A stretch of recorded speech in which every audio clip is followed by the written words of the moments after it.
नमस्कार मित्रों, मैं दीपक शर्मा। मित्रों, स्वागत है आप सभी लोगों का हमारे खास और विशेष कुंडली के रहस्य कार्यक्रम में। मित्रों, आज के कार्यक्रम में हम हमारी कुंडली के एक ऐसे भाव के बारे में चर्चा करने वाले हैं जो कहने को तो अशुभ भाव है, लेकिन इसके अंदर हमारे जीवन के कई रहस्य समाहित हैं। मित्रों, यह भाव अष्टम भाव है और अष्टम भाव को हम आयु का भाव कहते हैं और इससे मुख्य रूप से मृत्यु के बारे में विचार किया जाता है। तो चलिए मित्रों चलते हैं और हमारी कुंडली के इस अष्टम भाव के बारे में विस्तार से अध्ययन करने का प्रयास करते हैं।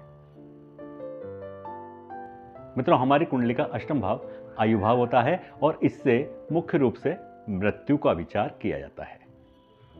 मृत्यु कहाँ होगी, मृत्यु कब होगी, मृत्यु कैसे होगी, इसका मुख्य रूप से अष्टम भाव से ही विचार किया जाता है। इसके अलावा मित्रों, अष्टम भाव से गुप्त विद्याओं का भी विचार किया जाता है। गुप्त विद्या जैसे तंत्र मंत्र साधना, इनका विचार अष्टम भाव से ही किया जाता है। किसी साधु सन्यासी कुंडली का योग भी इसी अष्टम भाव से देखा जाता है। मित्रों, अष्टम भाव आकस्मिक धन प्राप्ति के योग बनाता है और इन योगों को अष्टम भाव से ही देखा जाता है। इसके अलावा पैतृक संपत्ति के बारे में अष्टम भाव से ही विचार किया जाता है।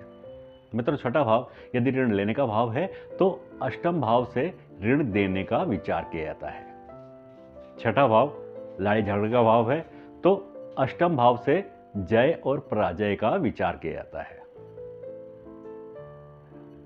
अष्टम भाव से विदेश में जाकर स्थायी रूप से बसने का विचार किया जाता है। अष्टम भाव शोध है, अष्टम भाव अनुसंधान है, अष्टम भाव ही आविष्कार है। इस तरीके से इन विशेष विषयों पर अष्टम भाव से ही विचार किया जाता है। अब मित्रों, अष्टम भाव से योग कैसे बनते हैं, यह जानने का प्रयास करते हैं। मित्रों, जब भी अष्टम भाव का नवम भाव से योग बनता है या संबंध बनता है या अष्टमेश का नवम भाव से संबंध बनता है तो जातक दर्शन शास्त्र का ज्ञाता होता है। ऐसे योग साधु सन्यासियों की कुंडली में अधिकांश रूप से देखने को मिलते हैं। मित्रों, ऐसे जातकों में किसी भी व्यक्ति के लिए पूर्वानुमान लगाने की क्षमता विशेष रूप से पाई जाती है। मित्रों, यह योग जातक को धर्म की ओर विशेष रूप से अग्रसित करता है। मित्रों, जब भी अष्टम भाव का संबंध दशम भाव से होता है तो जातक शीघ्र ही उन्नति करता है।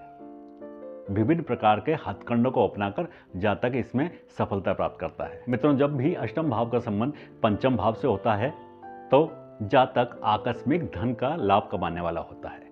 मित्रों, यह लाभ जुए, सट्टे, लॉटरी इत्यादि के माध्यम से प्राप्त होता है। मित्रों, जब भी इस भाव से कोई लाभ प्राप्त होगा, आकस्मिक तो होगा लेकिन वह 2 नंबर का होगा।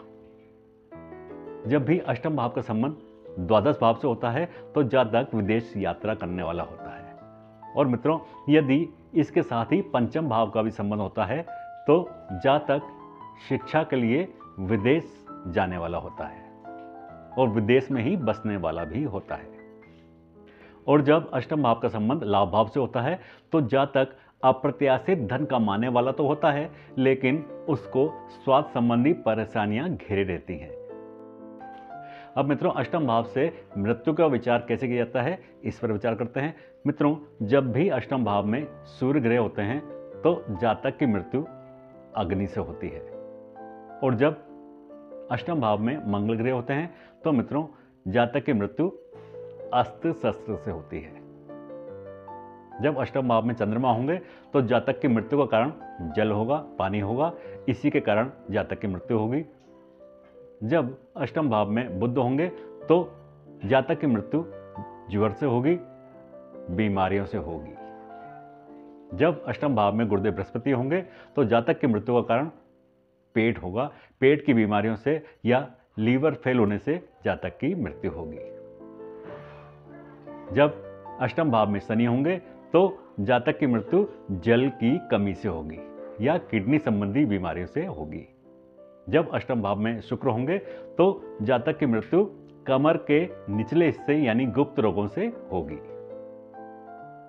जब अष्टम भाव में राहु होंगे तो मृत्यु का कारण दुर्घटना होगी। तो इस प्रकार से मित्रों इन ग्रहों के माध्यम से हम यह ज्ञात कर सकते हैं कि हमारी मृत्यु का कारण क्या होगा। अब मित्रों मृत्यु कहाँ होगी इसका भी इस भाव से विचार किया जा सकता है। जब अष्टम भाव में चर राशि होगी, चर राशि मित्रों मेष राशि, कर्क राशि, तुला राशि और मकर राशि होती हैं। तो जब अष्टम भाव में चर राशि होंगी तो मित्रों जातक की मृत्यु जन्म स्थान से दूर किसी अन्य स्थान पर होगी। और मित्रों जब अष्टम भाव में स्थिर राशियां होंगी, स्थिर राशि मित्रों वृष राशि, सिंह राशि, वृश्चिक राशि और कुंभ राशि होंगी, तो जातक की मृत्यु अपने जन्म स्थान पर ही होगी। इसके अलावा मित्रों जब अष्टम भाव में द्विस्वभाव राशि होंगी, द्विस्वभाव राशि मित्रों मिथुन राशि, कन्या राशि, धनु राशि और मीन राशि होगी, तो जातक की मृत्यु रास्ते में होगी। तो इस तरीके से मित्रों हम इन मृत्युओं का स्थान भी इस भाव से पता लगा सकते हैं। अब मित्रों मृत्यु कब होगी इसके बारे में मित्रों हम हमारे अगले कार्यक्रम में विस्तार से चर्चा करेंगे, क्योंकि मित्रों यह विषय अत्यंत ही गंभीर है और इसको अत्यंत ही सावधानी से समझना बहुत आवश्यक है, क्योंकि मित्रों कभी कभी आधी अधूरी जानकारी दुखदायी हो जाती है। इसलिए इस गंभीर विषय पर हम गंभीरता से ही समय लेंगे और विचार करेंगे। तो मित्रों यह था हमारा आज का विशेष कार्यक्रम। अगले कार्यक्रम में फिर इसी विषय पर चर्चा करेंगे। तब तक के लिए मित्रों हमें आज्ञा दीजिए। नमस्कार, जय श्री राम।